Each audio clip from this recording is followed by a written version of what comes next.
주님 말씀과 동행하며 하나님과 함께하는 복된 날이 되게 해 주옵소서. 감사드리며 예수님 이름으로 기도드리옵나이다. 아멘.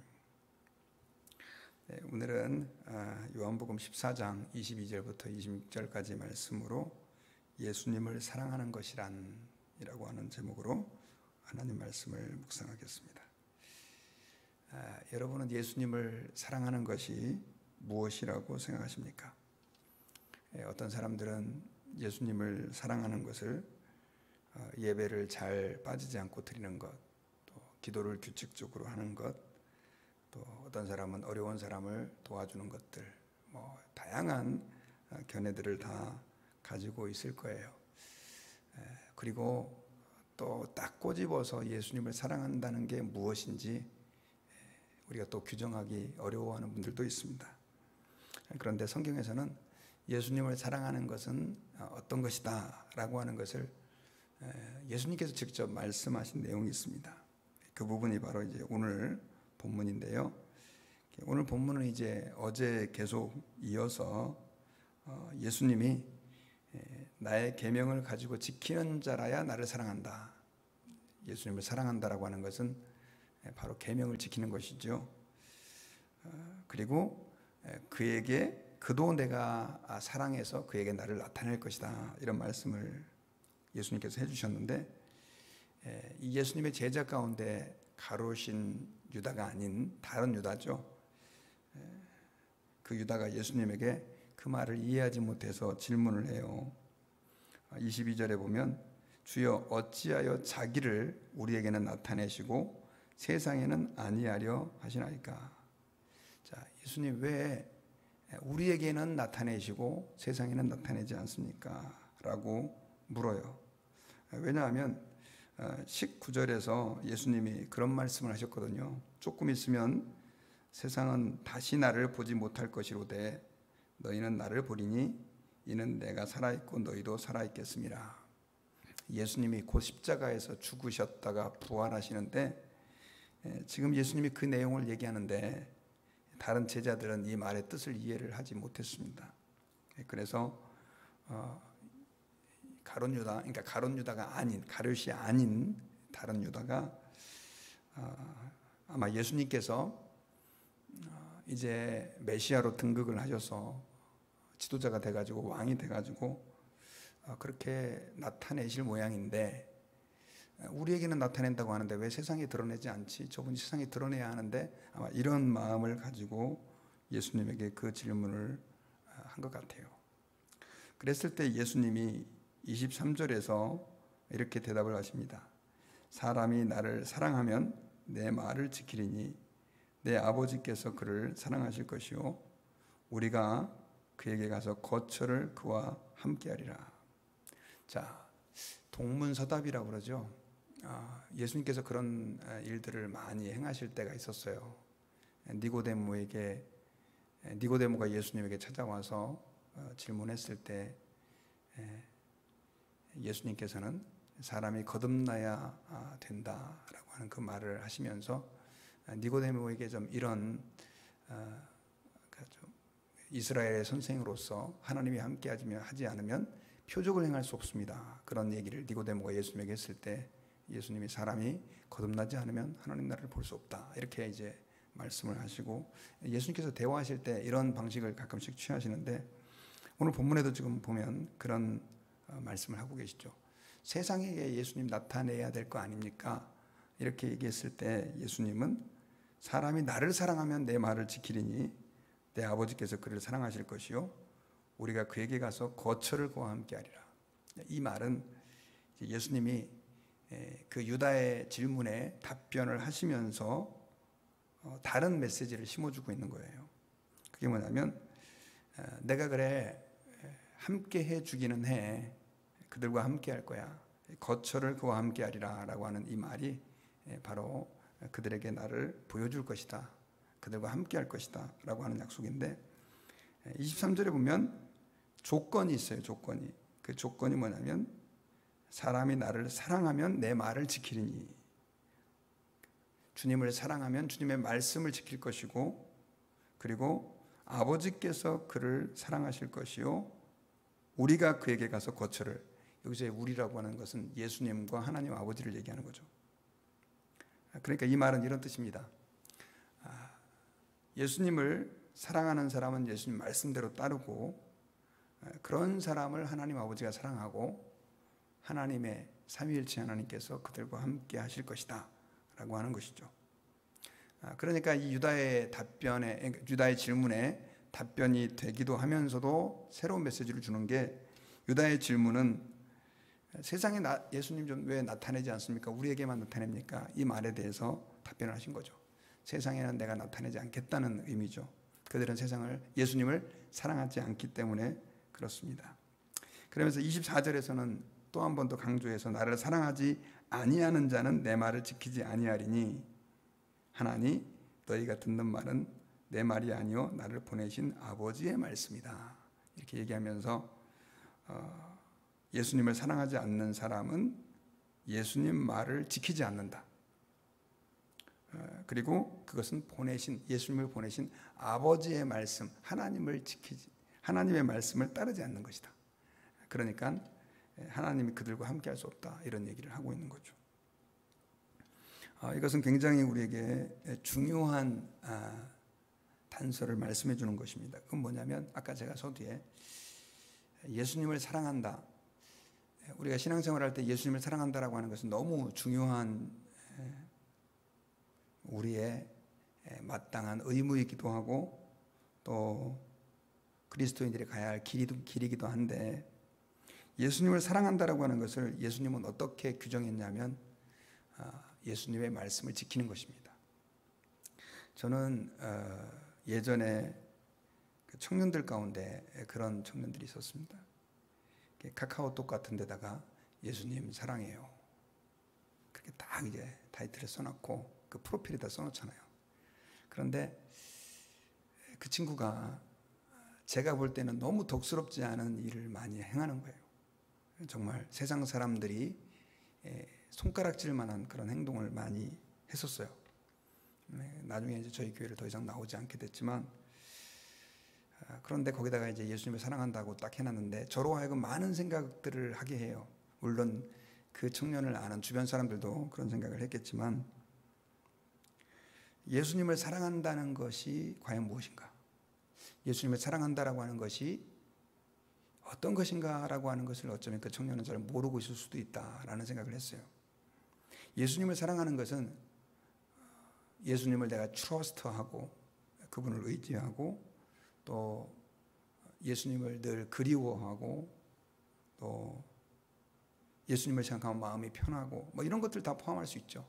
감정적인 거예요. 하지만 성경에서는 예수님을 사랑한다는 것을 거기에 포커싱하고 있지 않습니다. 어디에 포커싱하고 있냐면 삶에 포커싱을 하고 있는 거죠. 계명을 지키느냐, 계명을 지키지 않느냐. 계명이 무엇이냐라고 질문했을 때 쉽게 얘기하면 십계명이죠. 십계명. 구약의 십계명은 구약 율법으로 끝난 게 아니라 예수님께서 내가 율법의 완성이다라고 말씀하신 것처럼 지금도 우리 그리스도인들이 가야 할 굉장히 중요한 삶의 모범입니다. 예수님께서 마태복음 5장, 6장, 7장에서 산상수훈이라고 하는 것을 말씀하시면서 제자들에게 여러 가지 말씀들을 많이 해주셨는데, 어떤 사람들은 그것을 예수님이 주신 새로운 계명이다 이렇게 해석하는 분들도 있지만, 사실은 구약에 주셨던 그 십계명을 예수님께서 제대로 해석해 주신 게 산상수훈이다라고 말할 수 있죠. 그러니까 우리 그리스도인들이 예수님을 사랑한다라고 한다면 우리는 정말로 계명을 지키는 삶을 살아야 해요. 요한 1서에 보면 예수님을 사랑한다고 하고 또 그를 따른다라고 하는 사람들은 반드시 그의 계명을 지켜야 된다. 그러니까 예수님을 믿는 것과 예수 그리스도의 계명을 지키는 것은 구분할 수 없는 것이죠. 그런데 오늘날 많은 사람들이 특별히 이제 미국이 좀 그게 심한 것 같아요. 그 cheap gospel이라고 그래가지고 예수 믿으면 당신 구원받았습니다. 예수님 영접하세요. 예, 지금 믿겠습니다. 당신은 구원받았습니다.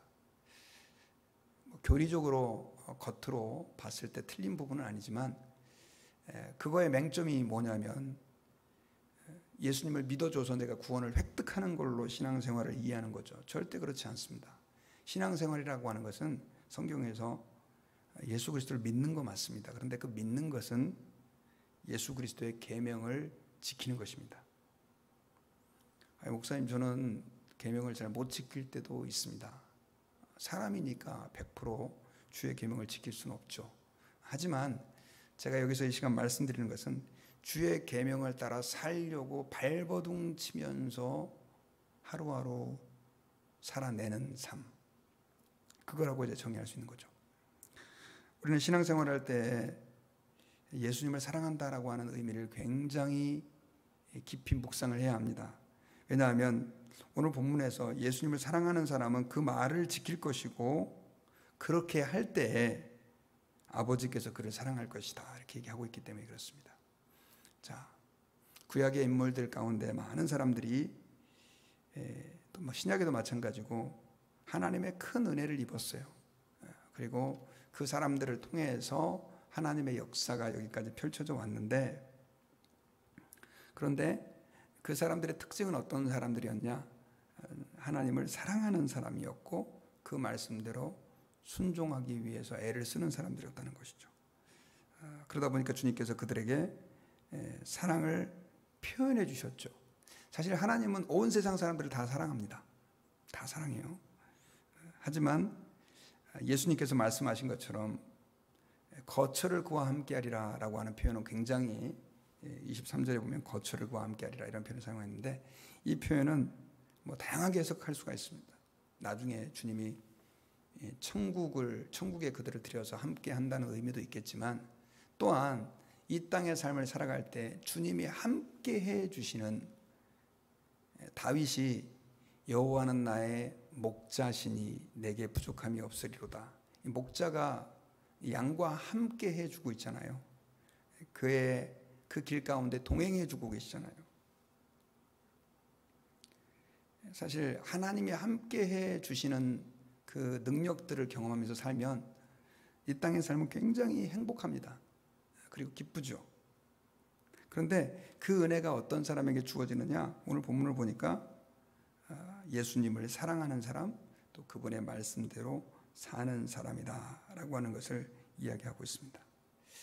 자, 그렇다고 한다면 여러분, 우리가 주님의 계명을 지키는 것이 예수님을 사랑한다고 했는데, 계명을 지킨다라고 하는 것은 무엇을 말씀할까요? 어려운 얘기인데 계명이 너무 많잖아요. 저도 말씀을 준비하면서 그런 생각을 해봤습니다. 계명을 지키는 게 뭘까? 계명을 지킨다라고 하는 것은 굉장히 포괄적인 내용이에요. 예수님이 우리에게 하신 말씀을 다 따라서 산다는 것인데, 특별히 예수님께서 좀 심플하게 제자들에게 가르쳐 주셨던 계명을 지킨다라고 하는 의미 중에 다른 것들도 많이지만 가장 강조하셨던 건 뭐냐면 사랑하는 것입니다. 서로 사랑하는 것. 그러니까 예수님을 사랑하는 사람은 이웃을 사랑해야 된다라고 하는 것이죠. 요한 사도가 요한 1서에서 보이지 않는 하나님을 사랑한다고 하면서 보이는 형제를 미워할 수 없다, 이렇게 표현을 했는데, 주님을 사랑하는 사람들은 바로 형제를 사랑하는 사람이다 라고 하는 것입니다. 예수님을 사랑하는 것과 형제를 사랑하는 것은 그래서 구분할 수가 없습니다. 왜냐하면 예수님을 사랑하는 사람은 형제를 사랑하게끔 되어 있기 때문에 그렇습니다. 그럼 왜 우리가 형제를 사랑해야 되느냐? 그 형제를 사랑해야 되는 것은 주님이 나를 위해서 십자가에서 죽으셨을 뿐 아니라 바로 그 형제를 위해서도 십자가에 죽으셨기 때문에 그렇습니다. 자, 내가 사랑하는 예수님이 A라고 하는 형제를 위해서, 자매를 위해서 십자가에서 죽으셨어요. 그 영혼들도 엄청 사랑하시는 거죠. 우리가 형제를 사랑해야 될 게 이 사람이 이뻐서 나에게 잘해줘서 그래서 사랑하는 게 아니에요. 예수님이 그 사람을 사랑하기 때문에, 비록 내가 생각할 때는 저 사람이 마음에 안 들고 때로는 나를 헐트하고 부족해 보여도 그 사람을 사랑하는 것입니다. 왜? 내가 사랑하는 예수님, 나를 위해서 죽으신 예수님이 그 영혼을 사랑하고 있기 때문에. 근데 이게 굉장히 중요한 공동체를 하나로 만들어내는 가치가 돼요. 왜 그러냐면 저 사람이 생각할 때도 마찬가지일 거거든요. 뭐 내가 마음에 쏙 들겠습니까? 내 자신을 생각해도 내가 마음에 안 드는데 다른 사람이 나를 마음에 쏙 들어할 수 없죠. 힘들죠. 목회를 하다 보니까 저는 여러 사람을 대하잖아요. 그러면 정말 저를 포함해서 점수로 따져서 100점 아무도 없습니다. 한 80점 이상 되는 사람들도 그렇게 많이 없는 것 같아요.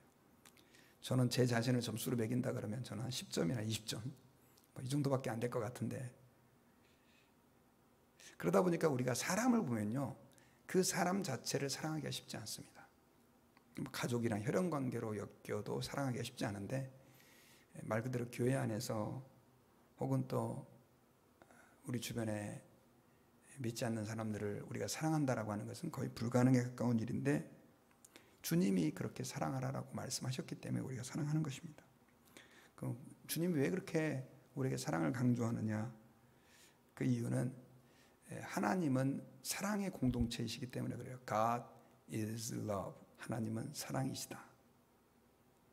성경에 보면요, 성부 하나님께서 성자를 엄청 사랑하시고 또 성령 하나님이 성자를 사랑하시고 성부를 사랑하시고 이 삼위일체 하나님이 서로 완전히 그 트리니티, 그 하나의 공동체를 이루고 계시는데, 그래서 하나님을 한 분이라고 우리가 얘기하는데, 그 공동체를 묶고 있는 중요한 그 끈이 뭐냐? 바로 사랑이기 때문에 그렇습니다. 그래서 하나님을 닮은 교회는 어떤 교회냐? 서로 사랑으로 하나가 된 교회입니다. 교회는 팔을 나누면 안 됩니다. 그리고 서로 비난하고 정죄하고 저 사람은 왜 저래 이런 생각들 하면 안 돼요. 근데 오늘날 교회는 그게 어려워요. 이게 왜 어렵냐? 그게 어려운 이유는 뭐냐면 많은 사람들이 서로 모여 있다 보니까 그 각 사람의 특징을 볼 수밖에 없는 거죠. 그리고 불행하게도 우리가 하나님에게 포커싱하는 것보다 자꾸만 사람에게 포커싱하기 때문에 그래요. 하나님의 눈으로 사람을 보면 그 사람을 사랑할 수 있게 됩니다.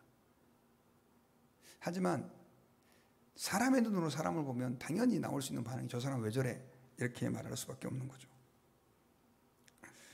그래서 우리는 하나님의 눈으로 형제 자매를 볼 수 있는 안목을 열어달라고 기도해야 됩니다. 그래서 사랑이 많은 사람은 물론 이제 세상 사람들과 조금 다르겠지만 사랑이 많은 사람들의 특징일수록 어떤 특징이 있냐면 사랑할 수 없는 사람을 사랑할 수 있는 파워가 강해집니다. 교회에서 성숙한 신자는 누구냐? 사랑하기 힘든 사람을 사랑하는 사람이 교회에서 성숙한 신자예요. 아니, 세상에 사랑하기 힘든 사람을 어떻게 다 사랑합니까? 신앙이 좋다. 여러분 어떻게 생각하세요? 성경을 많이 읽고 저는 기도를 많이 하는데 자꾸만 사람을 정죄해요. 이 사람은 이래서 문제, 저 사람은 저래서 문제, 박 집사는 밖에서 문제, 이 집사는 이래서 문제, 이렇게 하면서 계속해서 그런 문제만 만들어내고 있다고 한다면 과연 그 사람이 정말 성숙한 사람이냐?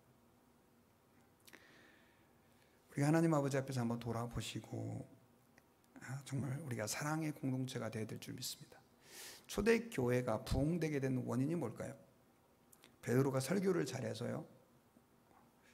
그렇지 않습니다. 성경 사도행전을 가만히 보면요, 초대교회 공동체는요, 유무상통, 가진 자들이 교회에다가 아예 자기 재산을 갖다 바쳤어요.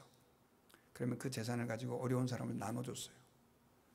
그리고 매일같이 모이기에 힘썼고, 그런데 그 헌신의 근거가 됐던 마음이 뭐냐? 바로 사랑하는 마음이죠. 하나님을 사랑하는 마음, 이웃을 사랑하는 마음. 그것 때문에 교회가 하나가 될 수가 있었던 것입니다. 우리는 하나님 앞에서 한번 돌아봐야 됩니다.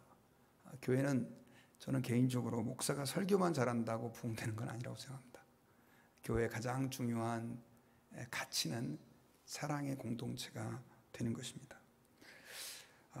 예수님께서 오늘 마지막에 25절에서 내가 아직 너희와 함께 있어서 이 말을 너에게 하였거니와, 예수님이 지금 너희와 함께 있어서 지금 내가 이 말을 하는데, 26절에 보면 보혜사 곧 아버지께서 내 이름으로 보내실 성령, 그가 너희에게 모든 것을 가르치고 내가 너희에게 말한 모든 것을 생각나게 할 것이다.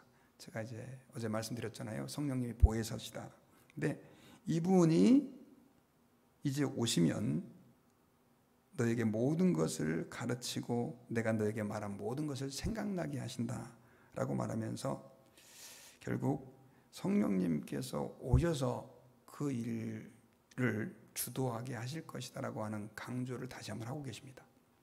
자, 계속해서 제가 사랑에 대해서 강조했지만 그것도 우리 힘으로 될 수 없는 거죠.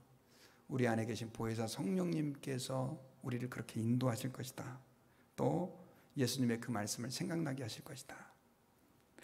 그러므로 여러분, 우리가 오늘 이 새벽에 하나님 말씀을 통해서 예수님을 사랑한다라고 하는 것이 무엇이냐? 그것은 결국 계명을 지키는 것이고, 우리 힘대로 그거 할 수 없지만 우리 안에 계신 성령님께서 우리를 주님의 말씀을 따라 살아가도록 이끄시고, 그래서 이 땅의 교회가 되게 하고 수많은 영혼들에게 하나님의 사랑을 전파하는 그런 역할들을 감당하게 하실 줄 믿습니다. 저는 우리 드림교회 모든 성도들이 이 마음으로 주의 계명을 따라 서로를 사랑할 수 있는 그런 교회 공동체 성도들이 될 수 있기를 주님의 이름으로 축원합니다. 기도하겠습니다. 하나님 고맙습니다. 오늘 말씀을 통해서 우리가 예수님을 사랑한다는 것이 어떤 것인지를 깨우쳐 주심을 감사합니다. 주님을 사랑하는 사람은 계명을 지킨다고 했는데 우리 안에 계신 성령께서 우리를 주의 말씀의 법으로 인도하시고 이끄셔서 값없이 얻은 그 구원, 우리를 위해서 십자가에 못 박혀 죽으시고 부활하신 그 예수 그리스도의 그 큰 사랑을 우리가 잊지 아니하고 우리의 삶에서 살아내는, 실천해내는, 또 그래서 주님의 영광을 이 땅에서 드러내는 저희들이 되게 해 주옵소서. 오늘 하루의 삶도 주님께 의탁드리며 예수님 이름으로 기도하옵나이다. 아멘.